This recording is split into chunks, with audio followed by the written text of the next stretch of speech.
بسم اللہ الحمد للہ الصلاۃ والسلام علی اشرف الانبیاء والمرسلین نبینا محمد صلی اللہ علیہ وآلہ وصحبہ اجمعین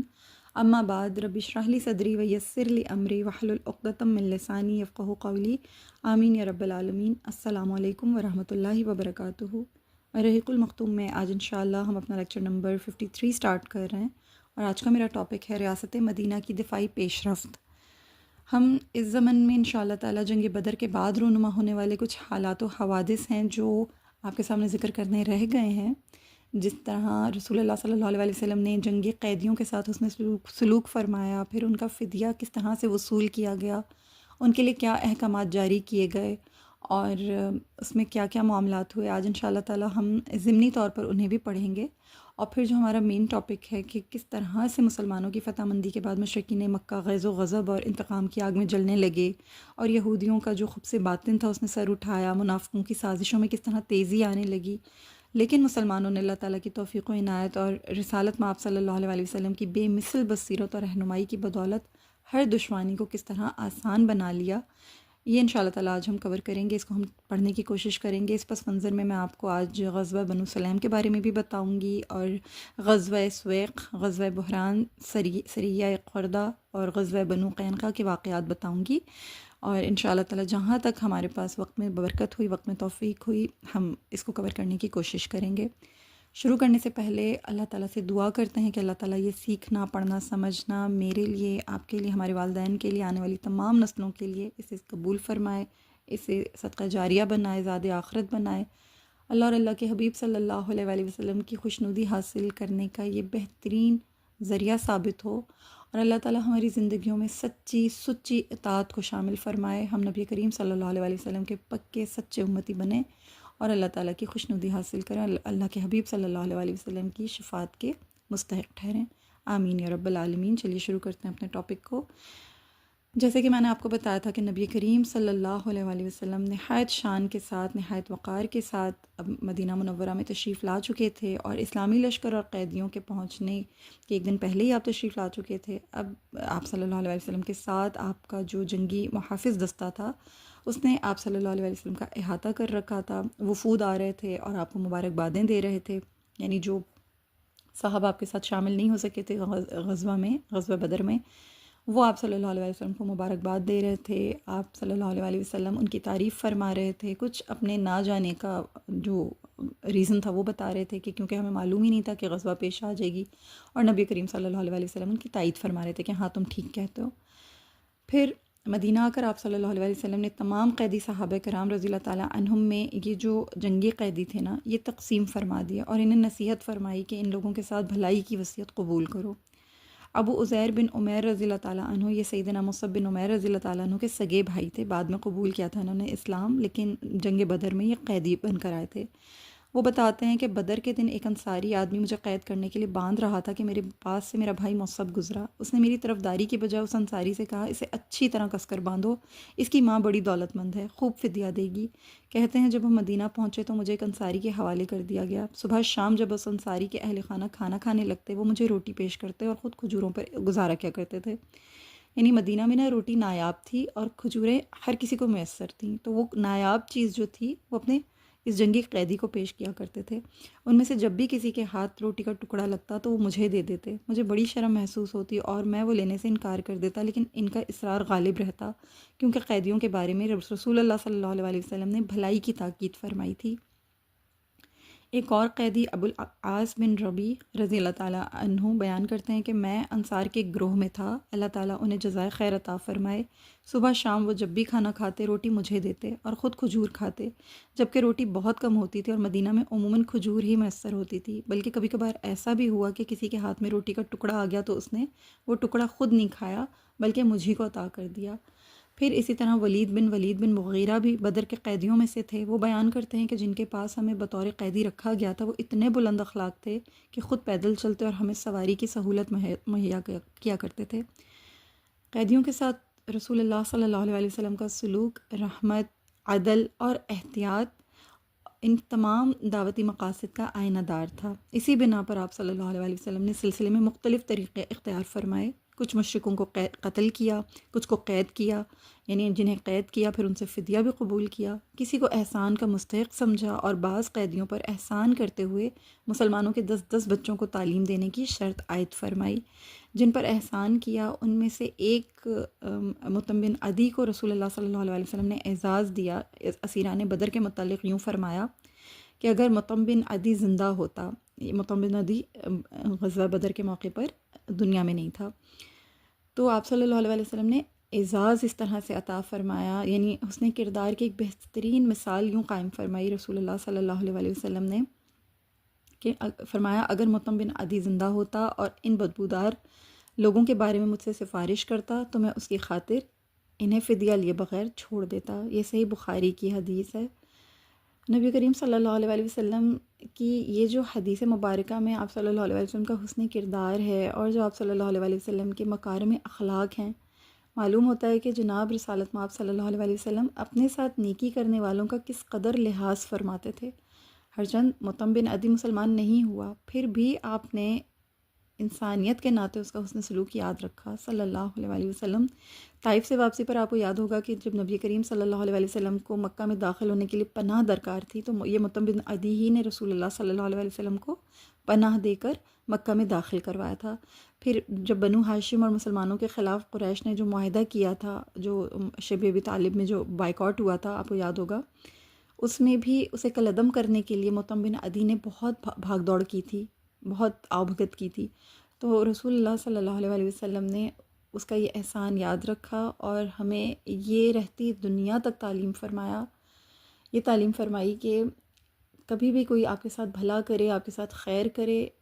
اس کا صلہ ہمیشہ نیکی کے ساتھ دیجیے، بھلائی کے ساتھ دیجیے، خیر کے ساتھ دیجیے۔ کبھی بھی ہمیں کسی کی نیکی کو، چاہے وہ بہت ہی ادنا درجے میں کیوں نہ ہو، بھولنا نہیں چاہیے، اسے یاد رکھنا چاہیے، لوگوں کے ساتھ نرمی کا معاملہ کرنا چاہیے۔ جہاں تک کسی کے ساتھ حسن سلوک ہم روا رکھ سکیں ہمیں روا رکھنا چاہیے، اور دلوں کو اتنا کشادہ رکھنا چاہیے کہ معاف کر دینا چاہیے۔ کسی کی کوئی بھلائی اگر سامنے آ جائے اور وہ بہت پہلے کی ہو اس نے، یا اس کی اولاد نے، یا اس کے والدین نے، یا اس کے یعنی اس کے رشتے میں آتے ہوئے کسی سے بھی کوئی خیر کا معاملہ ہو، اسے قبول کرنا چاہیے۔ یہ نہیں سوچنا چاہیے کہ تمہارے فلاں نے میرے ساتھ فلاں وقت میں یہ کیا تھا تو تم اسی کی اولاد ہو، مجھے تو آج تک وہ چیز یاد ہے۔ بھول جانا چاہیے، درگزر فرما دینا چاہیے۔ اور اگر کسی کے والدین نے، کسی کے بڑوں نے، کسی کے یعنی بزرگوں نے آپ کے ساتھ کبھی کچھ ایسا معاملہ خیر کا کیا ہو اور ان کی اولادیں آپ کے ساتھ، جیسے ایکسٹینڈڈ فیملیز میں ہوتا ہے کہ تایا چچا بہت اچھے تھے، ماموں خالائیں بہت اچھی تھیں، لیکن ان کی اولادیں یعنی آپ لوگوں کے کزنز آپ لوگوں کے ساتھ بہت اچھے نہیں ہیں، تو اپنے وہ جو بزرگ ہیں نا، ان کا حسن سلوک یاد رکھیں اور ان کا حسن سلوک یاد رکھتے ہوئے ان کزنز کے ساتھ حسن سلوک کریں۔ اللہ آپ سے راضی ہوگا، اللہ مجھ سے راضی ہوگا، اللہ ہم سب سے راضی ہوگا۔ یہ بہت ضروری ہے، تعلیم ہے نبی کریم صلی اللہ علیہ وسلم کی کہ کسی کا اچھا سلوک یاد رکھنا چاہیے ہمیشہ، اور اس کا جواب، اس کا صلہ خیر سے دینا چاہیے۔ اللہ ہمیں عمل کرنے کی توفیق عطا فرمائے۔ پھر نبی کریم صلی اللہ علیہ وسلم نے قیدیوں کے معاملے میں جناب حضرت ابوبکر، حضرت عمر فاروق رضی اللہ تعالیٰ عنہ دونوں سے دریافت فرمایا اور اپنے دیگر صحابہ سے بھی مشورہ فرمایا کہ ان کے ساتھ کیا سلوک کرنا چاہیے۔ اس سلسلے میں صحیح مسلم کی ایک حدیث ہے جو سیدنا عبداللہ بن مسعود رضی اللہ تعالیٰ عنہ کی روایت ہے۔ وہ روایت کرتے ہیں کہ ابھی فرماتے ہیں کہ بدر کے دن رسول اللہ صلی اللہ علیہ وسلم نے قیدیوں کے بارے میں مشورہ کیا تو ابوبکر صدیق رضی اللہ تعالیٰ عنہ نے عرض کی، اللہ کے رسول صلی اللہ علیہ وسلم، یہ آپ ہی کی قوم اور آپ ہی کے خاندان والے ہیں، انہیں باقی رکھیے اور مہلت دیجیے، کیا جب اللہ تعالیٰ ان کی توبہ قبول فرما لے؟ سیدنا عمر رضی اللہ تعالیٰ عنہ نے عرض کی، اے اللہ کے رسول صلی اللہ علیہ وسلم، ان لوگوں نے آپ کو نکال باہر کیا اور آپ کی تکذیب کی، ان کی گردنیں اڑا دیجیے۔ سیدنا عبداللہ بن رواحہ رضی اللہ تعالیٰ عنہ کہنے لگے، اللہ کے رسول، وافر ایندھن والی وادی دیکھیے اور انہیں اس میں دھکیل کر آگ لگا دیجیے۔ عباس رضی اللہ تعالیٰ عنہ جو کہ رسول اللہ صلی اللہ علیہ وسلم کے چچا تھے اور بدری قیدیوں میں شامل تھے، یعنی جنگی قیدیوں میں شامل تھے، انہوں نے کہا، آپ نے تو قطع رحمی والی بات کی ہے۔ اس دوران میں نبی کریم صلی اللہ علیہ وسلم اٹھ کر چلے گئے اور انہیں کوئی جواب نہیں دیا۔ اس موقع پر صحابہ کرام رضی اللہ تعالیٰ عنہ آپس میں باتیں کرنے لگے۔ بعض حضرات نے کہا کہ اللہ کے رسول صلی اللہ علیہ وسلم ابوبکر صدیق رضی اللہ تعالیٰ عنہ کی رائے اختیار فرمائیں گے، بعض نے کہا کہ عمر رضی اللہ تعالیٰ عنہ کی رائے قبول فرمائیں گے، کسی نے کہا عبداللہ بن رواحہ رضی اللہ تعالیٰ عنہ کی بات مانیں گے۔ تھوڑی دیر کے بعد جب آپ صلی اللہ علیہ وسلم باہر تشریف لائے تو آپ صلی اللہ علیہ وسلم نے یوں فرمایا، اللہ تعالیٰ بعض لوگوں کے دلوں کو اتنا نرم کر دیتا ہے کہ وہ دودھ سے بھی زیادہ نرم ہو جاتے ہیں، اور اللہ تعالیٰ بعض کے دلوں کو اتنا سخت کر دیتا ہے کہ وہ پتھروں سے بھی زیادہ سخت ہو جاتے ہیں۔ ابو بکر، بے شک تمہاری مثال ابراہیم علیہ السلام کی سی ہے، انہوں نے کہا تھا بس جو کوئی میری پیروی کرے بلا شبہ وہ مجھ سے ہے، اور جس نے میری نافرمانی کی تو بہت زیادہ بخشنے والا ہے۔ انہوں نے گویا یہ جو سورہ ابراہیم کی آیت نمبر 36 ہے اس کا حوالہ دیا تھا کہ فمن تبعانی فإنہ منی ومن عصانی فإنک غفور الرحیم۔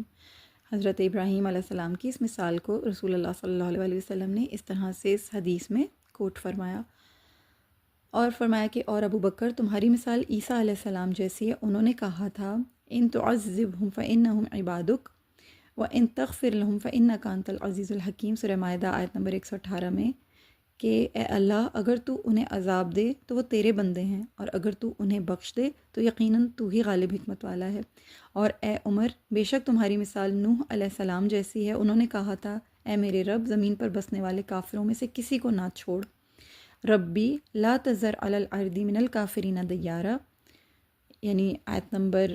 26 سورہ نوح کی جو آیت نمبر 26 تھی اس کا حوالہ دیا۔ اور اے عمر، بلا شبہ تمہاری مثال موسیٰ علیہ السلام کی سی ہے، انہوں نے کہا تھا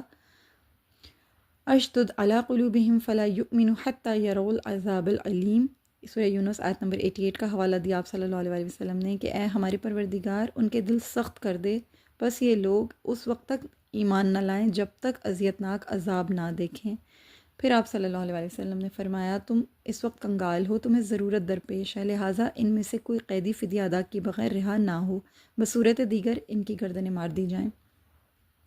حضرت عبداللہ بن مسعود رضی اللہ تعالیٰ عنہ کہتے ہیں میں نے عرض کی یا رسول اللہ صلی اللہ علیہ وسلم سہیل بن بیدہ کو اس سے مستثنیٰ کر دیا جائے، میں نے اسے اسلام کا تذکرہ کرتے ہوئے سنا ہے۔ آپ صلی اللہ علیہ وسلم خاموش ہو گئے۔ ابن مسعود رضی اللہ تعالیٰ عنہ کہتے ہیں اس دن مجھے سب سے زیادہ ڈر لگا، اس سے پہلے مجھے اتنا ڈر کبھی نہیں لگا، مبادہ مجھ پر آسمان سے پتھر گرا دیے جائیں، یہاں تک کہ آپ صلی اللہ علیہ وسلم نے سہیل بن بیدہ رضی اللہ تعالیٰ عنہ کو ان سے مستثنیٰ قرار دے دیا۔ اس وقت سورہ انفال کی یہ آیت نازل ہوئی کہ یہ جو آیت نمبر ہے آیت نمبر 67 اور 69 کہ کسی نبی کے لائق نہیں کہ اس کے پاس قیدی ہوں یہاں تک کہ وہ زمین میں خوب خون ریزی انہیں قتل کرے، یعنی انہیں قتل کرے۔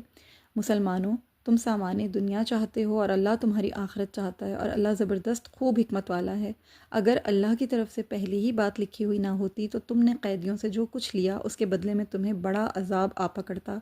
پھر جو حلال پاکیزہ غنیمت تم نے حاصل کی ہے اس میں سے کھاؤ۔ یہ آیت نازل ہوئی، یہ دو آیات نازل ہوئی سورہ انفال کی۔ حضرت عبداللہ بن مسعود رضی اللہ تعالیٰ عنہ کی روایت ہے یہ حدیث، اور یہ حدیث جو ہے یہ صحیح مسلم میں ہے۔ یہ جو آیت مبارکہ ہے نا، یہ حکومت سازی کا ایک اہم ترین قاعدہ اجاگر کر رہی ہے۔ جب حکومت ابھی اپنی تشکیل کے ابتدائی اور اساسی مراحل میں ہو تو وہ چاہے کتنی ضرورت مند ہو اسے نرم، یعنی زیادہ یا ایسا نرم پہلو نہیں رکھنا چاہیے کہ دشمن اسے مرعوب کر سکے۔ اس آیت میں اس قاعدے کی جزیات تک بیان فرما دی گئی ہیں، سبحان اللہ العظیم۔ یعنی اللہ تعالیٰ نے تمام تر حقائق کو کھول کھول کر سامنے رکھا اور رہتی دنیا تک کے مسلمانوں کو جنگ کے جو معاملات ہیں ان سے آگاہی عطا فرمائی۔ اب جو قیدیوں کے فدیے کا معاملہ تھا اس میں جیسے آپ کو بتا چکی ہوں کہ نبی کریم صلی اللہ علیہ وسلم نے پہلے یہ طے فرما دیا تھا کہ جو بھی قیدی ہیں ان کے ساتھ یہ معاملہ کیا جائے گا کہ کچھ کو جو ہے قتل کر دیا گیا تو جو مشرک بہت سخت تھے، کچھ سے فدیہ قبول کرنا تھا، کسی کو احسان کا مستحق سمجھ کر یعنی ان کے ساتھ جو ہے اس طرح کا معاملہ کیا کہ 10 بچوں کو تعلیم دینے کی شرائط عائد فرمائیں کہ 10 بچوں کو تعلیم دو، جب یہ بچے پڑھنے لکھنے کے قابل ہو جائیں گے، اچھی طرح لکھنا پڑھنا سیکھ جائیں گے تو یہی فدیہ ہوگا، اور اس فدیے کے عوض جو ہے نا چھوڑ دیا جائے گا۔ مکہ والے ایک عرصے تک خوف و غم کی حالت میں رہے۔ جب ان کے دلوں سے غم کا بوجھ ہلکا ہوا تو انہیں اپنے 70 قیدیوں کے بارے میں غور و فکر کرنے کا خیال آیا۔ اسی دوران میں انہیں مسلمانوں کے اس فیصلے کی اطلاع مل گئی جو قیدیوں کے لیے انہوں نے کیا تھا۔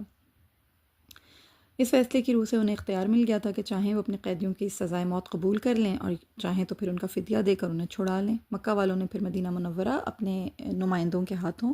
قیدیوں کی رہائی کے لیے زر فدیہ روانہ کرنا شروع کیا، اور اس میں حضرت نبی کریم صلی اللہ علیہ وسلم کے جو چچا ہیں حضرت عباس، ان کا بھی اس میں جو ہے قصہ میں آپ لوگوں کے سامنے رکھتی ہوں کہ قریش نے اپنے اپنے قیدیوں کا فدیہ رسول اللہ صلی اللہ علیہ وسلم کی خدمت میں روانہ کیا، اور ہر قیدی کا فدیہ اس کی حیثیت کے مطابق تھا۔ جب حضرت عباس رضی اللہ تعالیٰ عنہ کی باری آئی تو انصار نے رسول اللہ صلی اللہ علیہ وسلم سے گزارش کی کہ اللہ کے رسول، اگر آپ صلی اللہ علیہ وسلم اگر آپ کی اجازت ہو تو ہم اپنے بھانجے عباس کو، کیونکہ ان کی دادی بنو نجار سے تھیں، رسول اللہ صلی اللہ علیہ وسلم کی جو دادی تھیں وہ بنو نجار سے تھیں جو قبیلہ خزرج کی شاخ ہے، تو انہوں نے کہا کہ ہم اپنے بھانجے عباس کا فدیہ معاف کر دیں۔ آپ صلی اللہ علیہ وسلم نے فرمایا اللہ کی قسم ان پر ایک درہم بھی نہیں چھوڑنا۔ حضرت عباس رضی اللہ تعالیٰ عنہ نے عرض کی کہ اللہ کے رسول صلی اللہ علیہ وسلم، میں تو پہلی مسلمان تھا۔ آپ صلی اللہ علیہ وسلم نے ارشاد فرمایا اللہ تعالیٰ آپ کے اسلام کو خوب جانتا ہے، اگر بات اسی طرح ہے جیسا کہ آپ کہہ رہے ہیں تو اللہ تعالیٰ آپ کو اس کا بدلہ عطا فرمائے گا۔ رہا آپ کا ظاہر تو وہ ہمارے خلاف تھا، لہٰذا آپ اپنے دونوں بھتیجوں کا، یعنی عقیل بن ابو طالب، نوفل بن حارث اور اپنے حلیف عتبہ بن عمر بن جہدم کا فدیہ ادا کریں کیونکہ آپ مالدار آدمی ہیں۔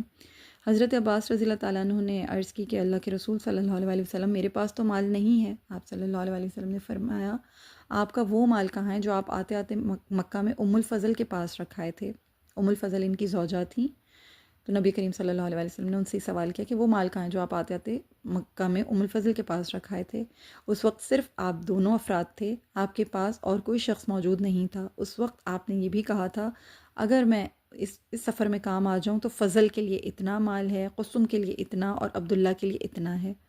حضرت عباس رضی اللہ تعالیٰ عنہ یہ سن کر کہنے لگے کہ اس ذات کی قسم جس نے آپ کو حق کے ساتھ بھیجا ہے، میں خوب جانتا ہوں کہ آپ اللہ کے رسول ہیں، کیونکہ اس سفینے کا میرے اور ام فضل کے سوا کسی اور کو مطلق علم نہیں تھا۔ میرے پاس جو 20 اوقیہ مال تھا وہ آپ کو مل چکا ہے، آپ اس میں سے فدیہ رکھ لیں۔ اس پر نبی کریم صلی اللہ علیہ وسلم نے فرمایا یہ تو وہ مال ہے جو اللہ تعالیٰ نے تمہاری طرف سے ہمیں عطا کیا ہے۔ پھر حضرت عباس رضی اللہ تعالیٰ عنہ نے اپنے دونوں بھتیجوں اور حلیف کا فدیہ ادا کیا۔ اس وقت اللہ تعالیٰ نے پھر یہ آیت نازل فرمائی جو سورہ انفال 70 اور 71 میں موجود ہے کہ اے نبی صلی اللہ علیہ وسلم، جو قیدی آپ کے ہاتھوں گرفتار ہیں آپ ان سے کہہ دیں اگر اللہ تمہارے دلوں میں بھلائی جان لے گا تو تمہیں اس فدیے سے کہیں بہتر عطا کرے گا جو تم سے لیا گیا ہے، اور تمہیں بخش دے گا، اور اللہ بہت بخشنے والا نہایت رحم کرنے والا ہے۔ اور اے نبی صلی اللہ علیہ وسلم، اگر وہ آپ سے خیانت یعنی دغا کرنا چاہیں تو وہ پہلے ہی اللہ سے خیانت کر چکے ہیں، پھر اس نے انہیں آپ کے قبضے میں دے دیا، اور اللہ خوب جاننے والا، خوب حکمت والا ہے۔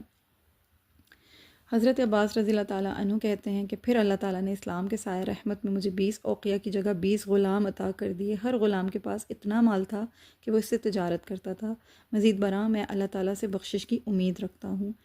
ابن اسحاق رحمہ اللہ کہتے ہیں کہ اس اسیران بدر میں سب سے زیادہ فدیہ عباس رضی اللہ تعالیٰ عنہ سے وصول کیا گیا، کیونکہ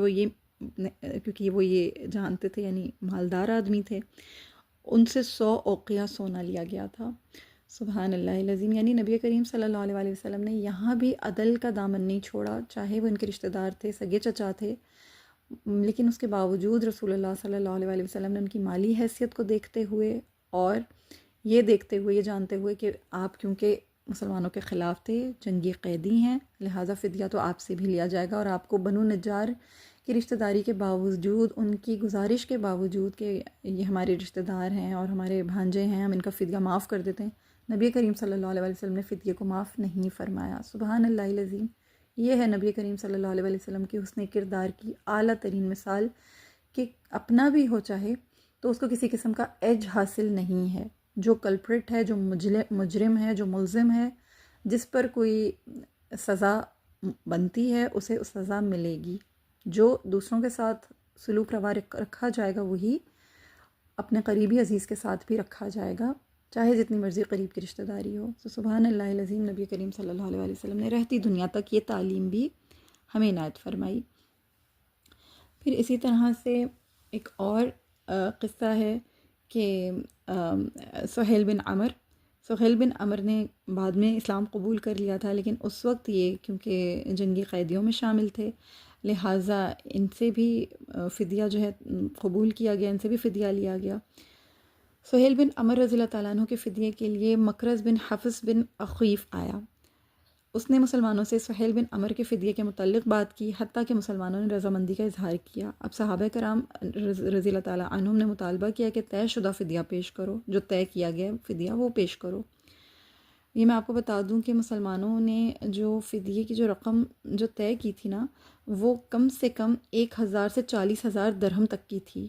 یعنی مختلف تھیں، اور یہ حیثیت کے مطابق تھیں کہ جس کی جو حیثیت ہوگی اس کے مطابق لیا جائے گا۔ تو طے شدہ مطالبہ کیا کہ جو طے شدہ فدیہ وہ پیش کیا جائے، تو مکرس نے کہا کہ اس کی جگہ میرے پاؤں میں بیڑیاں ڈال دو اور اسے چھوڑ دو تاکہ یہ اپنا فدیہ بھیج سکے۔ چنانچہ مکرس کو قید کر کے سہیل کو چھوڑ دیا گیا۔ ایک روایت میں ہے کہ عمر رضی اللہ تعالیٰ عنہ نے کہا کہ اللہ کے رسول سہیل کے سامنے والے 2 دانت نکال دیجئے صلی اللہ علیہ وسلم، تاکہ اس کی زبان بے قابو ہو جائے، یوں وہ آپ کے خلاف لوگوں کو کبھی نہیں بھڑکا سکے گا۔ رسول اللہ صلی اللہ علیہ وسلم نے فرمایا، میں اس کا مسئلہ نہیں کروں گا ورنہ اللہ تعالیٰ میرا مسئلہ کر دے گا، ہر چند میں نبی ہوں۔ ابن اسحاق رحمہ اللہ کہتے ہیں کہ رسول اللہ صلی اللہ علیہ وسلم نے عمر رضی اللہ تعالیٰ عنہ کو جواب دیتے ہوئے ارشاد فرمایا، امید ہے یہ کبھی ایسا کردار بھی ادا کرے گا جسے تم ناپسند نہیں کرو گے۔ تو رسالت مآب صلی اللہ علیہ وسلم کی پیشن گوئی سچ ثابت ہوئی، جو سہیل بن عمر رضی اللہ تعالیٰ عنہ کے متعلق نبی کریم صلی اللہ علیہ وسلم نے فرمائی تھی، اور سہیل بن عمر نے یہ کردار رسول اللہ صلی اللہ علیہ وسلم کی وفات کے موقع پر مکہ مکرمہ میں اس وقت ادا کیا جب عرب عموماً ارتداد کا شکار ہو گئے تھے اور مدینہ اور گرد و نواح کے علاقوں میں نفاق بھڑک اٹھا تھا۔ سہیل بن عمر رضی اللہ تعالیٰ عنہ نے مکہ میں دین حنیف پر قائم دائم رہنے کے لیے خطبہ ارشاد فرمایا۔ انہوں نے کہا، اے قریشیوں، تم ایسے نہ بنو کہ اسلام لانے میں تو تم نے تاخیر کی، مگر ارتداد کا شکار ہونے میں تم سبقت لے جاؤ۔ جو شخص ہمیں اپنے دین حق کے بارے میں شک و شبے میں ڈالے گا، ہم اس کی گردنیں اڑا دیں گے۔ تو نبی کریم صلی اللہ علیہ وسلم کی پیشن گوئی ان کے حق میں سچ ثابت ہوئی۔ پھر اسی طریقے سے رسول اللہ صلی اللہ علیہ وسلم کے داماد ابو العاص، انہیں بھی بیڑیوں میں جکڑ کر اسیران بدر میں شامل کیا گیا تھا۔ ابو العاص بن ربی، یہ رسول اللہ صلی اللہ علیہ وسلم کی جو سب سے بڑی صاحبزادی لخت جگر سیدہ زینب بنت محمد رضی اللہ تعالی عنہا، یہ ابو العاص بن ربی کے عقد میں تھیں، اور انہیں بنو حرام کے ایک آدمی خراش بن سما رضی اللہ تعالیٰ عنہ نے قید کیا تھا، یعنی یہ بھی اسیران بدر میں ہی شامل تھے۔ ابو العاص مکہ کے ان چند افراد میں سے تھے جو مالداری، امانت و دیانت، تجارت میں بے مثال تھے۔ یہ سیدہ خدیجہ رضی اللہ تعالیٰ عنہا کی بہن حالہ کے بیٹے تھے۔ سیدہ خدیجہ رضی اللہ تعالیٰ عنہا نے رسول اللہ صلی اللہ علیہ وسلم سے عرض کی کہ ہم زینب کی شادی حالہ کے بیٹے ابو العاص سے کر دیں۔ آپ صلی اللہ علیہ وسلم نے خدیجہ رضی اللہ تعالیٰ عنہ کی بات ظاہر نہیں ٹالا کرتے تھے، تو اس دفعہ بھی نہیں ٹالی تھی۔ آپ صلی اللہ علیہ وسلم نے رشتہ منظور فرما لیا تھا، اور سیدہ خدیجہ رضی اللہ تعالیٰ عنہ انہیں اپنے فرزند کی طرح عزیز رکھتی تھیں۔ یہ آپ صلی اللہ علیہ وسلم پر وحی نازل ہونے سے پہلے کا واقعہ ہے۔ تو ابو العاص کا جو فدیہ تھا اس کے معاملے میں آپ لوگوں کے سامنے ہی رکھتی ہوں کہ سیدہ زینب مسلمان ہو گئی تھیں، اور ابو العاص اپنے جو ان کے جو عقائد تھے، جو ان کے شرکی عقائد تھے، انہی پر تھے۔ نبی کریم صلی اللہ علیہ وسلم نے جب ہجرت فرمائی تھی، کیونکہ صاحبزادیاں جتنی بھی جو بیٹیاں تھیں وہ تمام دختر جو تھیں نیک بخت تھیں اور اپنی والدہ کے ساتھ وہ ہو چکی تھیں مسلمان، لہٰذا انہوں نے ہجرت فرما لی تھی۔ لیکن یہ جو حضرت ابو العاص بن ربی تھے، انہوں نے ہجرت نہیں کی تھی کیونکہ یہ اس وقت مکہ میں موجود نہیں تھے۔ نبی کریم صلی اللہ علیہ وسلم حضرت زینب ان کے ساتھ ہجرت نہیں کر سکی تھیں رسول اللہ صلی اللہ علیہ وسلم کے ساتھ، اور وہیں مکہ میں ہی رہ گئی تھیں اور ابو العاص کے ہی پاس موجود تھیں۔ تو جب ہجرت فرما گئے آپ صلی اللہ علیہ وسلم، تو بدر کے میدان میں مشرکین سے جب فیصلہ کن مارکہ آرائی ہوئی، اس میں انہیں بھی قید کر لیا گیا۔ اب مشرکین اپنے قیدیوں کا فدیہ ادا کر کے قیدی چھڑا رہے تھے۔ سیدہ زینب نے بھی اپنے خاوند کا تاوان جنگ ادا کرنے کے لیے کچھ مال اور وہ ہار بھیجا جو ان کی والدہ سیدہ خدیجہ رضی اللہ تعالیٰ عنہا نے انہیں رخصتی کے وقت پہنایا تھا۔ آپ صلی اللہ علیہ وسلم نے یہ ہار دیکھا تو آپ پر رقت طاری ہو گئی، کیونکہ آپ بہت محبت فرماتے تھے اپنی زوجہ سے، حضرت خدیجہ رضی اللہ تعالیٰ عنہا سے بہت محبت فرماتے تھے۔ تو آپ صلی اللہ علیہ وسلم نے فرمایا کہ اگر مناسب سمجھو تو میری بیٹی کی قیدی کو آزاد کر دو اور اس کا مال بھی اسے واپس کر دو۔ صحابہ کرام رضی اللہ تعالیٰ عنہم نے فوراً عمل کیا اور آپ صلی اللہ علیہ وسلم کی خواہش کا احترام کرتے ہوئے ابو العاص کو آزاد کر دیا اور سیدہ زینب رضی اللہ تعالیٰ عنہا کا مال اور ہار بھی واپس کر دیا۔ پھر نبی کریم صلی اللہ علیہ وسلم نے ابو العاص کو رہا کرتے وقت یہ وعدہ لیا تھا کہ جب وہ مکہ پہنچ جائیں گے تو پھر زینب سلام اللہ تعالیٰ علیہا کو آپ صلی اللہ علیہ وسلم کے پاس مدینہ منورہ بھیج دے۔ جب ابو العاص مکہ مکہ چلے گئے، پہنچ گئے، تو رسول اللہ صلی اللہ علیہ وسلم نے حضرت زید بن حارثہ رضی اللہ تعالیٰ عنہ کے ساتھ ایک انصاری کو بھیجا کہ وہ زینب کو لے آئیں۔ آپ نے انہیں تاکید فرمائی کہ تم دونوں وادی یاجوج میں ٹھہر جانا، یہاں تک کہ جب تمہارے پاس سے زینب کا گزر ہو تو تم اس کے ساتھ ہو لینا اور اسے میرے پاس واپس لے آنا۔ تو سیدہ زینب جو ہیں، ان کی روانگی اور قریش کا جو گھیراؤ تھا وہ ایک بہت تکلیف دہ واقعہ ہے کہ کس طریقے سے حضرت زینب نے ہجرت فرمائی تھی اور کس طرح سے وہ پہنچی تھیں، تکلیف سے گزریں، اور اللہ تعالیٰ نے ان کی مدد فرمائی۔ ہم اپنے ٹاپک سے ہٹ جائیں گے اگر ہم اس کی زیادہ ڈیٹیلز میں جائیں گے۔ سیدہ زینب جو تھیں وہ حالت حمل میں تھیں، اور جس طرح سے وہ بیچاری گری تھیں اور جس طرح سے وہ یعنی ان کو جس طرح ہراس کیا گیا تھا، انہیں ڈرایا گیا تھا قریش کی طرف سے، چند نوجوان ان کا تعاقب کر رہے تھے اور انہیں جس طرح سے پکڑ لیا تھا اور جس طرح سے وہ اپنی اونٹنی سے گریں اور ان کا جو حمل تھا وہ ضائع ہوا، ساقط ہو گیا تھا، تو بہت تکلیف دہ تھا۔ اور لیکن اللہ نے ان کی مدد فرمائی اور تعاقب کرنے والوں پر جو ہے خوف طاری ہو گیا، کیونکہ ان کے جو ابو العاص کے جو چھوٹے بھائی تھے وہ ان کو اپنی حمایت میں تلوار کے ساتھ اور اپنے ترکش میں تیر وغیرہ لے کر وہ ان کے ساتھ تھے اور انہیں ان کا ساتھ دے رہے تھے۔ اور جب وہ اس مقام پر پہنچیں جہاں پر سیدہ جو ہیں وہ سیدنا زید بن حارثہ رضی اللہ تعالیٰ عنہ سے مل گئیں، وہاں پر پھر جو ہے ان کے دیور واپس چلے گئے تھے۔ تو تعاقب کرنے والوں پر خوف طاری تھا، پیچھے ہٹ گئے تھے ان کے دیور کا یہ سلوک دیکھ کر، کہ انہوں نے کہا تھا کہ میرے قریب آنے کی جرت جو بھی کرے گا پھر اسے میرے تیر کا سامنا کرنا پڑے گا، میں اپنا تیر اس کے سینے میں اتار دوں گا۔ تو یہ میں نے آپ کو اختصار کے ساتھ تھوڑا سا قصہ سنایا ہے۔ خیر بہرحال سیدہ زینب بنت محمد صلی اللہ علیہ وسلم مدینہ منورہ تشریف لے آئیں، اور جب یہ وہاں پہنچ گئیں تو سیدہ زینب سلام اللہ تعالیٰ علیہا جو ہیں نبی کریم صلی اللہ علیہ وسلم کے پاس موجود تھیں۔ پھر انہی جنگی قیدیوں میں عمیر بن وہب اور صفوان بن امیہ کا بھی قصہ ہے، جنہوں نے سازش کی تھی نبی کریم صلی اللہ علیہ وسلم کو جان سے مار دینے کی، تو وہ بھی میں آپ لوگوں کے سامنے رکھتی ہوں کہ سیدنا عروہ بن زبیر رحمہ اللہ بیان کرتے ہیں کہ بدر میں شکست کھانے کے بعد عمیر بن وہب جمحی حتیم میں ایک مرتبہ صفوان بن امیہ کے ساتھ بیٹھا تھا۔ عمیر مکہ کے ان بڑے شر پسند عناصر میں سے تھا جنہوں نے نبی کریم صلی اللہ علیہ وسلم اور صحابہ کرام رضی اللہ تعالیٰ عنہم کو اذیت پہنچانے میں کوئی کسر نہیں رکھی تھی۔ اب عمیر بن وہب کا بیٹا وہب بن عمیر بدر کے قیدیوں میں شامل تھا، اسے بنو زریق کے فرد رفاع بن رافع رضی اللہ تعالیٰ عنہ نے قید کیا تھا۔ بہرحال صفوان بن امیہ اور عمیر بن وہب کے مابین بدر کے دن کنویں میں ڈالے گئے مقتولین میں کفار اور دیگر نقصانات کا تذکرہ چل نکلا، تو صفوان نے کہا کہ اللہ کی قسم ان سرداروں کے بعد زندگی میں کوئی لطف باقی نہیں رہا۔ عمیر نے کہا ہاں تم سچ کہتے ہو، اللہ کی قسم اگر مجھ پر ان قرضوں کا بوجھ نہ ہو جنہیں ادا کرنے کے لیے میرے پاس کچھ نہیں، اور ان بچوں کی فکر بھی میرے سر پر ہے جن کا مجھے اپنے بعد ضائع ہو جانے کا خدشہ ہے، تو میں ابھی سفر کروں اور نعوذ باللہ محمد صلی اللہ علیہ وسلم کو قتل کر دوں، کیونکہ وہاں جانے کے لیے میرے پاس یہ بہانہ بھی موجود ہے کہ وہاں میرا بیٹا قید ہے۔ یہ جو عمیر بن وہب ہے نا، ان کا بیٹا تھا وہب بن عمیر۔ تو صفوان نے یہ کہا کہ اس کے بھی سینے میں آتش انتقام کے شعلے بھڑک رہے تھے، اس نے کہا کہ اس کے باپ، بھائی اور چچا کی بدر میں ہلاکت کی وجہ سے اس کی نیندیں حرام ہو چکی ہیں۔ اس نے کہا کہ موقع غنیمت ہے، کیوں نہ میں جاؤں، اور یعنی میں تمہارا ساتھ دینے کو تیار ہوں، تم ایسا کرو کہ تمہارا جو قرضہ ہے وہ میرے ذمے رہا اور تمہارے بچے بھی میرے ذمے رہے جب تک میں زندگی میرے پاس ہے، میں زندگی میرے ہاتھ میں ہے، مطلب میرے اختیار میں ہے، جب تک میری سانس چل رہی میں ان کی کفالت کرتا رہوں گا، جو چیز بھی مجھے میسر ہوگی تمہارے بچے اس چیز سے کبھی محروم نہیں رہیں گے۔ عمیر نے کہا اچھا اگر یہ معاملہ ہے تو پھر اس معاملے کو راز میں رکھو، میں جا کر محمد صلی اللہ علیہ وسلم کا ثم معاذ اللہ نعوذ باللہ میں کام تمام کر دوں گا۔ ان دونوں کے درمیان یہ معاملہ طے پا گیا۔ عروہ رحمہ اللہ بیان کرتے ہیں کہ پھر عمیر نے اپنی تلوار تیز کر کے اس کو زہر آلود کیا اور مدینہ کی طرف چل دیا۔ جب وہ مدینہ پہنچا تو سیدنا عمر رضی اللہ تعالیٰ عنہ مسلمانوں کی جماعت کے ساتھ تشریف فرما تھے۔ اس مجلس میں بدر کے دن اللہ تعالیٰ کی کرم فرمائیوں اور دشمنوں کی شکست و ذلت کا تذکرہ چل رہا تھا۔ اچانک عمر رضی اللہ تعالیٰ عنہ کی نگاہ جب عمیر بن وہب پر پڑی اور وہ اس حالت میں آیا کہ اپنے گلے میں ننگی تلوار ڈال رکھی تھی، تو اس نے مسجد کے اندرونی دروازے پر اپنی سواری بٹھا دی۔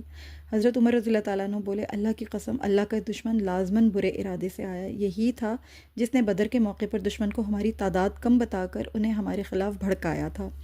حضرت عمر رضی اللہ تعالیٰ عنہ رسول اللہ صلی اللہ علیہ وسلم کی خدمت میں حاضر ہوئے اور عرض کی کہ اللہ کے نبی صلی اللہ علیہ وسلم، اللہ کا دشمن عمیر بن وہب تلوار سونت کر آیا ہے۔ آپ صلی اللہ علیہ وسلم نے فرمایا اسے میرے پاس لے آؤ۔ انہوں نے واپس آ کر اسے اس کی گردن میں لٹکی ہوئی تلوار کے جو پرتلا ہوتا ہے، یعنی جو تلوار کا جو جس کے ساتھ ٹنگی ہوئی تھی، اس پرتلے سے پکڑ کر کھینچا اور وہاں موجود انصاریوں سے کہا کہ تم سب رسول اللہ صلی اللہ علیہ وسلم کی خدمت میں چلو اور آپ ہی کے پاس بیٹھے رہو صلی اللہ علیہ وسلم۔ اس خبیث آدمی سے محتاط رہنا، مبادا یہ نبی کریم صلی اللہ علیہ وسلم کو کوئی نقصان پہنچائے، کیونکہ اس کا کوئی اعتبار نہیں۔ پھر حضرت عمر رضی اللہ تعالیٰ عنہ سے پکڑ کر نبی کریم صلی اللہ علیہ وسلم کی خدمت میں لے آئے۔ جب رسول اللہ صلی اللہ علیہ وسلم نے عمیر کو اس حالت میں دیکھا کہ عمر رضی اللہ تعالیٰ عنہ نے اسے گردن میں لٹکی تلوار کے پرتلے سے پکڑ رکھا ہے، تو آپ صلی اللہ علیہ وسلم نے فرمایا عمر اسے چھوڑ دو، اور عمیر سے فرمایا کہ عمیر قریب آ جاؤ۔ عمیر نے آپ صلی اللہ علیہ وسلم کے قریب ہوتے ہوئے کہا کہ صبح بخیر۔ یہ نا اہل جاہلیت کے آپس میں سلام کرنے کا ایک دعائیہ کلمہ تھا۔ تو آپ صلی اللہ علیہ وسلم نے فرمایا کہ اے عمیر، اللہ تعالیٰ نے ہمیں تمہارے اسلام سے بہتر، یعنی تمہارے سلام سے بہتر سلام سے نوازا ہے، یعنی السلام علیکم سے۔ یہ اہل جنت کا سلام ہے۔ عمیر نے کہا اے محمد صلی اللہ علیہ وسلم، اللہ کی قسم مجھے اس سلام کا پتہ نہیں تھا۔ آپ صلی اللہ علیہ وسلم نے فرمایا عمیر تم کس نیت سے آئے ہو؟ اس نے کہا کہ آپ کے پاس ایک قیدی ہے، اس کے لیے حاضر ہوا ہوں، پھر مطلب اس پر احسان فرمائیے۔ آپ صلی اللہ علیہ وسلم نے فرمایا تمہارے گلے میں تلوار کس مقصد کے لیے لٹک رہی ہے؟ اس نے جواب دیا اللہ اس کا ستیہ ناز کرے، ان تلواروں نے ہمیں کیا دیا؟ آپ صلی اللہ علیہ وسلم نے فرمایا مجھے سچ سچ بتاؤ تم کس غرض سے آئے ہو؟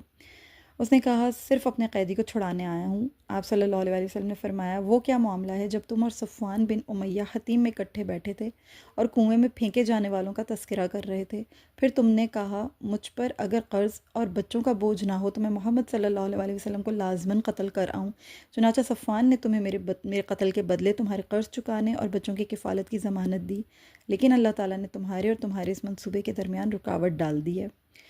اللہ اکبر کبیرہ۔ عمیر رضی اللہ تعالیٰ عنہ نے کہا، یعنی بعد میں وہ ایمان لے آئے تھے، اس لیے میں انہیں رضی اللہ تعالیٰ عنہ کہہ رہی ہوں، میں اس حقیقت کو گواہی دیتا ہوں، اس حقیقت کی گواہی دیتا ہوں کہ آپ اللہ کے رسول ہیں۔ اے اللہ کے رسول، آپ ہمارے پاس آسمانی خبریں لاتے رہے، ہم ان کا انکار کرتے رہے، ہم وحی کے بھی منکر تھے، مگر اس مشورے میں میرے اور صفوان کے سوا کوئی موجود نہیں تھا۔ اللہ کی قسم مجھے اب یقین ہے کہ آپ کو یہ خبر صرف اللہ تعالیٰ نے ہی دی ہے۔ تمام تعریفیں اللہ تعالیٰ کے لیے ہی ہیں جس نے مجھے اسلام کی ہدایت عطا کی اور مجھے آپ کی خدمت میں لے آیا۔ پھر انہوں نے کلمہ شہادت پڑھ کر حق کی گواہی دے دی۔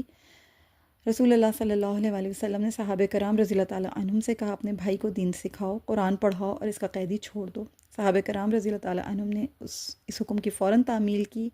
عمیر رضی اللہ تعالیٰ عنہ نے کہا اے اللہ کے رسول صلی اللہ علیہ وسلم، میں اب تک دین کی شمع گل کرنے کی کوشش کرتا رہا، اللہ تعالیٰ کا دین قبول کرنے والوں کو سخت تکلیفیں پہنچاتا رہا۔ اب میری آرزو ہے کہ آپ مجھے اجازت دیں تاکہ میں مکہ مکرمہ جاؤں اور وہاں کے باشندوں کو اللہ تعالیٰ، اس کے رسول صلی اللہ علیہ وسلم اور اسلام کی طرف دعوت دوں۔ ممکن ہے اللہ تعالیٰ انہیں ہدایت فرمائے، بصورت دیگر میں انہیں اسی طرح اذیتیں دوں گا جس طرح آپ کے ساتھیوں کو ان کے دین کی بنا پر اذیتیں دیتا تھا۔ نبی کریم صلی اللہ علیہ وسلم نے انہیں اجازت دے دی۔ سبحان اللہ العظیم، سبحان اللہ العظیم۔ پھر یہی ہوا کہ حضرت عمیر رضی اللہ تعالیٰ عنہ مکہ مکرمہ روانہ ہو گئے، اور ان کی مدینہ کی طرف روانگی کے بعد صفوان بن امیہ نے لوگوں میں یہ کہنا شروع کر دیا کہ چند دنوں میں تمہیں بہت بڑی خوشخبری ملنے والی ہے، وہ خوشخبری تمہیں بدر کا غم بھلا دے گی۔ اور صفوان جو تھا وہ ہر آنے والے قافلے سے بڑی بےتابی سے عمیر رضی اللہ تعالیٰ عنہ کے متعلق پوچھتا تھا۔ بالآخر وہ دن بھی آ گیا کہ جو مسافر مکہ سے انتہائی مذموم ارادہ لے کر نکلا تھا، یعنی اتنا خطرناک ارادہ لے کر نکلا تھا، وہ اپنی زندگی کی کایا پلٹ کر مدینہ واپس آیا۔ انہوں نے اپنے بارے میں سنایا کہ میں اسلام قبول کر چکا ہوں، اور بس یہ سننا تھا کہ صفوان ہکا بکا رہ گیا۔ اس نے قسم کھائی کہ نہ اس سے کبھی کلام کرے گا اور نہ اس سے کبھی کوئی فائدہ پہنچائے گا۔ تو ابن اسحاق رحمہ اللہ کا بیان ہے کہ جب عمیر رضی اللہ تعالیٰ عنہ مکہ آئے تو اہل مکہ کو اسلام کی دعوت دینے لگے۔ جو بھی اسلام کی مخالفت کرتا وہ اسے شدید اذیت میں مبتلا کر دیتے تھے۔ ان کے ہاتھ بہت سے لوگوں نے جو ہے اسلام قبول کیا۔ تو سبحان اللہ العظیم، اللہ تعالیٰ اس طرح چاہتا ہے تو کایا پلٹ دیتا ہے کہ وہ کس مذموم ارادے سے گئے تھے، اور اللہ تعالیٰ نے کس طرح ان کے نصیب میں ہدایت لکھی ہوئی تھی، ان کا نصیب جاگ اٹھا، ان کے بخت جاگ اٹھے اور انہوں نے اسلام قبول کر لیا، اور سایہ رحمت میں نبی کریم صلی اللہ علیہ وسلم کی ان کی زندگی کا بالکل جو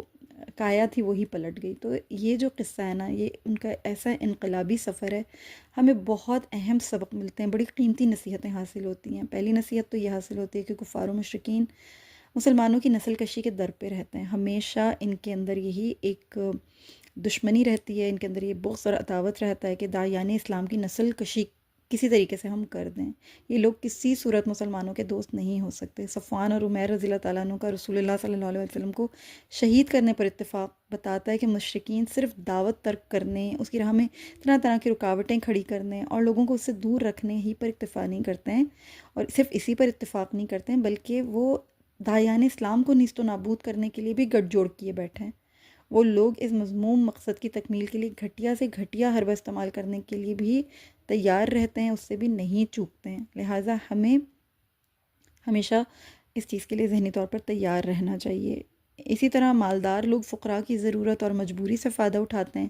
انہیں اپنے مذموم مقاصد کی تکمیل کے لیے گراں قدر مال دے کر آمادہ جرم کرتے ہیں. صفوان نے عمیر رضی اللہ تعالیٰ عنہ کی ضرورت اور مجبوری سے فائدہ اٹھایا اور انہیں کتنے ناپاک مقصد کے لیے مدینہ منورہ کی طرف بھیجا. تو یہ ہمارے پاس آج بھی ہماری سوسائٹی میں یہ ساری برائیاں، یہ ساری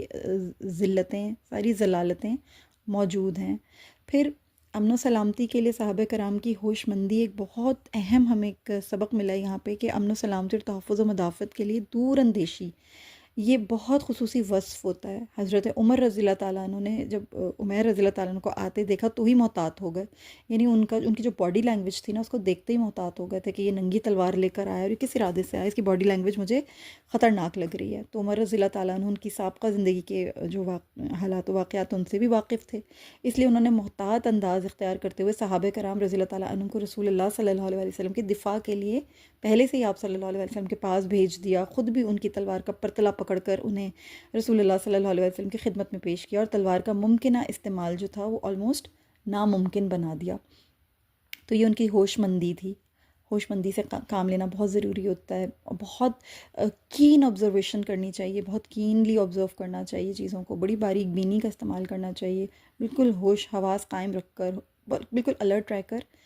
دیکھنا چاہیے کہ امن و سلامتی اور تحفظ و مدافعت کے لیے کیا کیا تدابیر ہو سکتی ہیں. پھر یہ چیز کہ اسلامی تعلیمات اور اقدار کی جو جلوہ گری ہے وہ سبحان اللہ العظیم، نبی کریم صلی اللہ علیہ وسلم نے نا زمانہ جاہلیت کے دعائیہ کلمات مسترد کر کے عمیر رضی اللہ تعالیٰ عنہ کو بتایا کہ اسلام جاہلیت کے اطوار ختم کر کے سچی اور بابرکت تعلیمات پیش کرتا ہے. تو جو بھی جاہلانہ اور یعنی غلط بات ہوگی، اسلام کے خلاف ہوگی، تو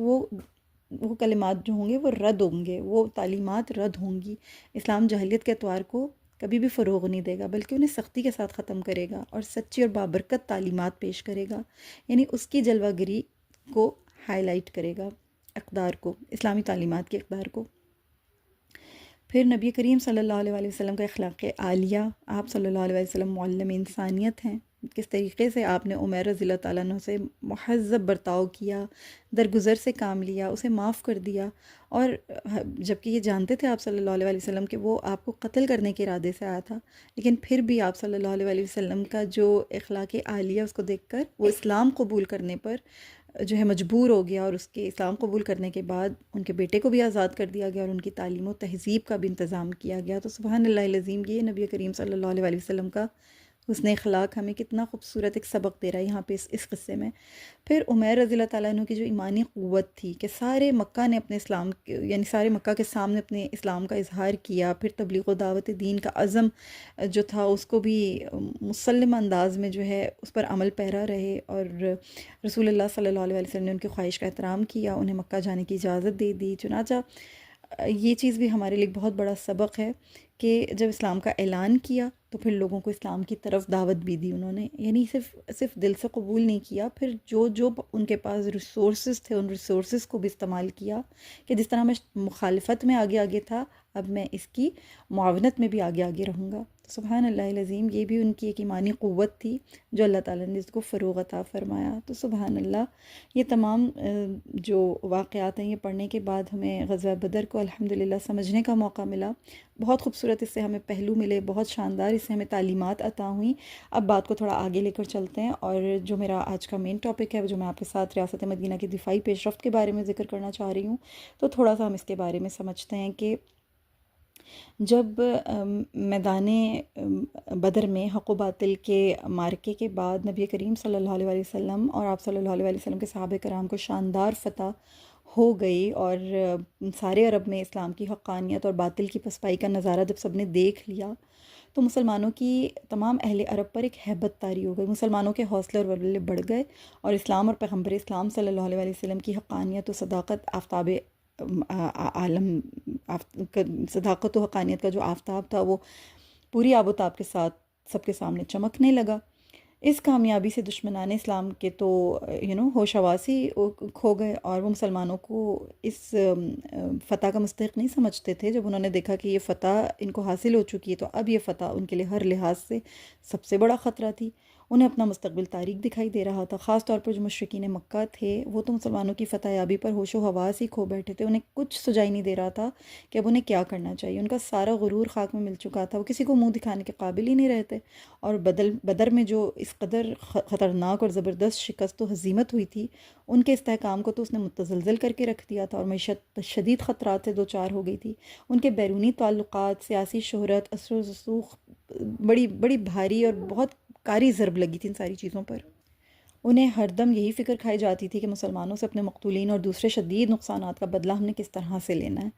پھر مشرکین مکہ کے علاوہ مدینہ اور اس کے گرد و نواح میں رہنے والے یہودی بھی مسلمانوں کی فتح سے ہیبت زدہ ہو گئے، ان کے سینے میں بھی مسلمانوں کے خلاف بغض و عداوت کے شعلے بھڑک رہے تھے۔ ان کی دشمنی اب واضح طور پر ایک نیا رنگ اختیار کر گئی، یہ دشمنی چھپائے نہیں چھپ رہی تھی، وہ مسلمانوں کو اپنے مذہبی وجود اور اقتصادی مفادات کے لیے سنگین خطرہ سمجھنے لگے۔ وہ مسلمانوں کی ہر کامیابی کو اپنے زوال کا پیش خیمہ سمجھ رہے تھے، اور سمجھتے ہی تھے اور آج بھی سمجھتے ہیں۔ انہیں ہر آن یہی فکر دامن گیر تھی کہ مسلمانوں کی بڑھتی ہوئی کامیابیوں کا راستہ ہم نے کس طرح سے بند کرنا ہے۔ نئی نئی تدابیر سوچ رہے تھے، نئے نئے پلانس کر رہے تھے۔ ایک تیسرا گروہ ان زہریلے لوگوں کا تھا کہ جن کی تمام تر ہمدردیاں مشرکوں اور یہودیوں کے ساتھ تھیں، وہ تھے منافقین۔ انہوں نے مسلمانوں کی فتح و نصرت اور شان و شوکت دیکھ کر بظاہر اسلام کا لبادہ اوڑھ لیا تھا، کیونکہ ان کے پاس اب اپنا وقار بحال رکھنے کا بھی کوئی اور ذریعہ نہیں تھا۔ باطنی طور پر یہ لوگ مسلمانوں کے نہایت خطرناک دشمن تھے، چنانچہ جو منافقین تھے ان کا جو سب سے بڑا سرغنہ تھا وہ عبداللہ بن ابی تھا۔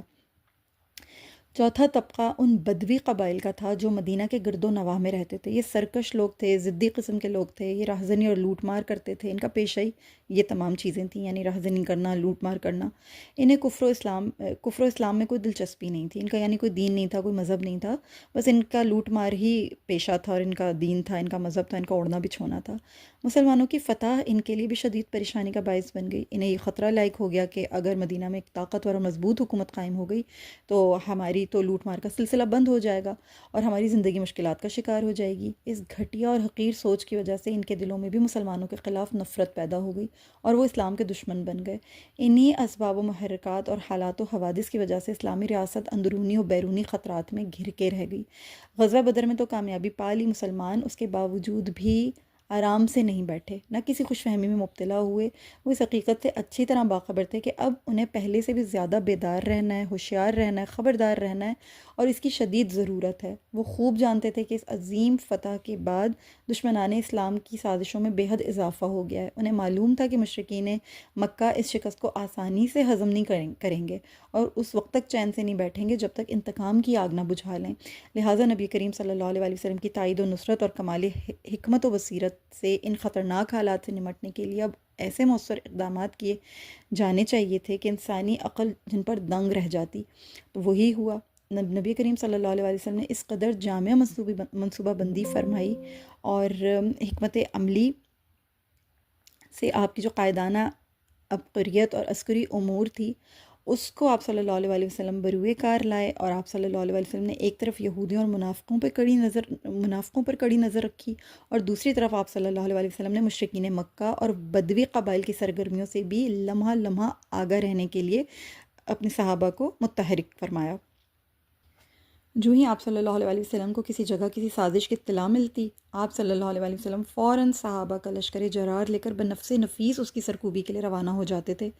یہ صحابہ کرام رضی اللہ تعالیٰ عنہ کا دستہ یا پھر یعنی صحابہ کرام رضی اللہ تعالیٰ عنہ کا جو دستہ ہوتا تھا اس کو روانہ فرما دیتے تھے۔ یوں دشمن اپنی سازش کو عملی جامہ پہنانے اور حملہ آور ہونے کا موقع ہی نہیں پا سکتا تھا، اور ان کے دلوں میں مسلمانوں کی بہادری اور جاں بازی کی ہیبت طاری ہو جاتی تھی۔ پھر یہ کہ مدینہ طیبہ میں اسلامی ریاست کے استحکام کا تقاضا یہ تھا کہ وہاں سے تمام فتنہ پردازوں کو یعنی نکال دیا جائے، اکھاڑ پھینکا جائے۔ چنانچہ ان تمام شرپسندوں اور بدطینت عناصر کا صفایا کر دیا گیا جو لوگوں کو اسلام اور مسلمانوں کے خلاف اکساتے تھے، ان کے خلاف جاسوسی کے مرتکب ہوتے تھے اور اسلامی معاشرے کے امن کو تاراج کرنے میں تلے بیٹھے تھے۔ حتیٰ کہ بعض بدبخت رسول اللہ صلی اللہ علیہ وسلم کی ذات اقدس کے بارے میں بد کلامی سے بھی نہیں چوکتے تھے، اور مدینہ منورہ کی یہ جو پاکیزہ فضا تھی نا، اسے ایسے فتنہ پرور عناصر کا خاتمہ بہت اہم انداز میں درکار تھا، نہایت ضروری تھا۔ تو اس سلسلے میں میں آپ لوگوں کے سامنے جو ہے رسول اللہ صلی اللہ علیہ وآلہ وسلم کی غزوہ بنی سلیم کے بارے میں ذکر کرتی ہوں، جو کہ قرقرۃ القدر بھی کہلاتی ہے۔ اس کا دوسرا نام ہے، غزوہ بنو سلیم کا دوسرا نام ہے قرقرۃ القدر۔ رسول اللہ صلی اللہ علیہ وسلم جب غزوہ بدر سے مدینہ منورہ لوٹے تو چند ہی دنوں بعد آپ کو اطلاع ملی، یعنی یوں سمجھیں کہ بہت ہی کم دن تھے، آپ واپس لوٹے ہی تھے، آپ کو اطلاع ملی کہ بنو سلیم اور بنو غطفان کے لوگ قدر کے مقام پر جمع ہیں اور مدینہ پر حملے کی منصوبہ بندی کر رہے ہیں۔ یہ خبر ملتے ہی رسول اللہ صلی اللہ علیہ وسلم نے فیصلہ کیا کہ بنو سلیم اور بنو غطفان کے ان شریر لوگوں کو اس امر کی ذرا بھی مہلت نہیں دینی چاہیے کہ وہ مدینہ پر حملے کی ناپاک جسارت کریں، بلکہ از خود فوری پیش قدمی کر کے ان کے فاسد ارادوں کو خاک میں ملا دینا چاہیے۔ چنانچہ آپ صلی اللہ علیہ وسلم نے 200 صحابہ کا لشکر بنفس نفیس لے کر قرقرۃ القدر کی طرف کا رخ فرمایا۔ ابن اسحاق رحمہ اللہ کے بقول رسول اللہ صلی اللہ علیہ وسلم غزوہ بدر سے واپسی کے 7 دن بعد یعنی شوال 2 ہجری میں اس مہم پر روانہ ہوئے، لیکن واقعی کا کہنا ہے کہ غزوہ نصف محرم 3 ہجری میں پیش آیا۔ اس غزوے کی قیادت میں خود رسول اللہ صلی اللہ علیہ وسلم بنفس نفیس موجود تھے، اور آپ صلی اللہ علیہ وسلم کے علم بردار سیدنا علی رضی اللہ تعالیٰ عنہ تھے، اور اسلامی جھنڈے کا رنگ سفید تھا۔ رسول اللہ صلی اللہ علیہ وسلم نے مدینہ منورہ میں عبداللہ ابن ام مکتوم رضی اللہ تعالیٰ عنہ کو اپنی نیابت کے لیے چھوڑا، یعنی انہیں اس کا شرف عطا فرمایا۔ یہ نابینا صحابی تھے، وہ لوگوں کو جمعے کی نماز پڑھنے کے لیے جمع فرماتے تھے، نماز پڑھاتے تھے اور ممبر کے پہلو میں کھڑے ہو کر خطبہ دیتے تھے۔ ممبر ان کی بائیں جانب ہوتا تھا۔ یہ بھی کہا گیا ہے کہ رسول اللہ صلی اللہ علیہ وسلم نے اس موقع پر سیدنا صبا بن عرفتہ غفاری رضی اللہ تعالیٰ عنہ کو مدینہ میں اپنا نائب مقرر کیا۔ ان دونوں باتوں میں اگر جمع و تطبیق اس طرح بھی کی جا سکتی ہے، اور اگر کی جائے کہ آپ صلی اللہ علیہ وسلم نے انتظامی فیصلوں کی ذمہ داری صبا بن غرفتہ غفاری رضی اللہ تعالیٰ عنہ کو سونپی، اور سیدنا عبداللہ ابن ام مکتوم رضی اللہ تعالیٰ عنہ کو حسب معمول نماز پڑھانے پر مامور فرمایا، تو یہ دونوں ہی کو نیابت کا شرف جو ہے عطا فرمایا گیا تھا۔ تو یہ جمع و تطبیق ہو سکتی ہے، یعنی اختلاف نہیں ہے اس میں۔ اچھا، پھر آگے یہ ہوا کہ بنو سلیم اور غطفان کے لوگوں کو، بنو سلیم جو ہے یہ قبیلہ غطفان کی ایک شاخ تھی، تو ان لوگوں کو جب اچانک اور بالکل غیر متوقع طور پر اسلامی لشکر کی آمد کی خبر ملی تو وہ انتہائی حواس باختہ ہو گئے۔ ان بزدل سازشیوں کو اسلامی لشکر کا سامنا کرنے کی بالکل بھی ہمت نہیں پڑی، وہ اپنا سارا ساز و سامان چھوڑ کر وہاں سے نکل بھاگے اور وادی کے ساتھ پہاڑ کے اوپر جا پہنچے۔ رسول اللہ صلی اللہ علیہ وسلم اسلامی لشکر کے ساتھ وادی قدر پہنچے تو آپ صلی اللہ علیہ وسلم کو اونٹوں کے قدموں کے نشان کے علاوہ پانی کے گھاٹ بھی نظر آئے، لیکن آپ صلی اللہ علیہ وسلم کو اس علاقے میں دشمن کا ایک بھی آدمی نہیں ملا۔ رسول اللہ صلی اللہ علیہ وسلم نے صحابہ کرام رضی اللہ تعالیٰ عنہم کا ایک دستہ وادی کی بالائی جانب روانہ فرمایا اور خود کسی مزاحمت کا سامنا کیے بغیر بطن وادی یعنی بالکل جو سینٹرل لوکیشن تھی وہاں پر تشریف فرما ہوئے۔ وہاں آپ صلی اللہ علیہ وسلم وہاں آپ صلی اللہ علیہ وسلم کو ان قبائل کے کچھ چرواہے ملے، اور ان میں سے ایک یسار نامی غلام بھی تھا۔ آپ صلی اللہ علیہ وسلم نے اس سے بنو سلیم اور غطفان کے لوگوں کے بارے میں دریافت فرمایا، اور جب ان کے بارے میں پوچھ گچھ کی تو اس نے جواب دیا کہ مجھے ان کے بارے میں کوئی علم نہیں، میں تو بس ان اونٹوں کو پانی پلاتا ہوں جو 5ویں دن پانی پیتے ہیں، آج 4تھے دن پانی پینے والے اونٹوں کی باری ہے۔ مقامی لوگ ندی کے سرچشمے کی طرف بھاگ گئے ہیں، جبکہ ہم اونٹوں کے ریوڑ کے ساتھ اس معاملے سے بالکل الگ تھلگ ہیں۔ رسول اللہ صلی اللہ علیہ وسلم نے بنو سلیم کے تمام اونٹوں اور چرواہوں کو حراست میں لے لیا، اور ایک قول یہ بھی ہے کہ اونٹوں کے ساتھ بہت سی بکریاں بھی آپ صلی اللہ علیہ وسلم کے ہاتھ آئیں۔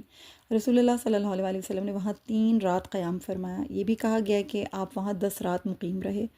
دشمن پر آپ صلی اللہ علیہ وسلم کا زبردست رعب چھا گیا، اور ان لوگوں نے بالکل بھی جرأت نہیں کی سامنے آنے کی۔ ان لوگوں پر ایسا ہراس طاری ہوا کہ جتنا عرصہ آپ صلی اللہ علیہ وسلم وہاں قیام پذیر رہے، کسی کو آپ کے مقابلے میں آنے کی جرأت نہیں ہوئی۔ آپ صلی اللہ علیہ وسلم نے بھی مفرور دشمن کا تعاقب نہیں فرمایا، اس لیے کہ آپ کا مقصد قتل و غارت گری نہیں تھا۔ آپ صلی اللہ علیہ وسلم محض اس لیے تشریف لائے تھے کہ دشمن پر مسلمانوں کی دھاک بیٹھ جائے اور کفار آئندہ ان کے خلاف سازشیں کرنے سے باز آ جائیں۔ اس طرح آپ صلی اللہ علیہ وسلم بغیر کسی لڑائی کے فتح یاب ہوئے اور اونٹوں وغیرہ پر مشتمل بہت سا مال غنیمت لے کر واپس مدینہ منورہ تشریف لے گئے۔ مدینہ منورہ کی واپسی کے موقع پر جب رسول اللہ صلی اللہ علیہ وسلم نے فجر کی نماز ادا کی تو دیکھا کہ یسار نامی غلام نماز پڑھ رہا ہے۔ اس کا مطلب یہ تھا کہ وہ مسلمانوں کی قید میں آ جانے کے بعد اسلام کی حقانیت سے متاثر ہو کر اسلام قبول کر چکا ہے، اور اس نے صحابہ کرام رضی اللہ تعالیٰ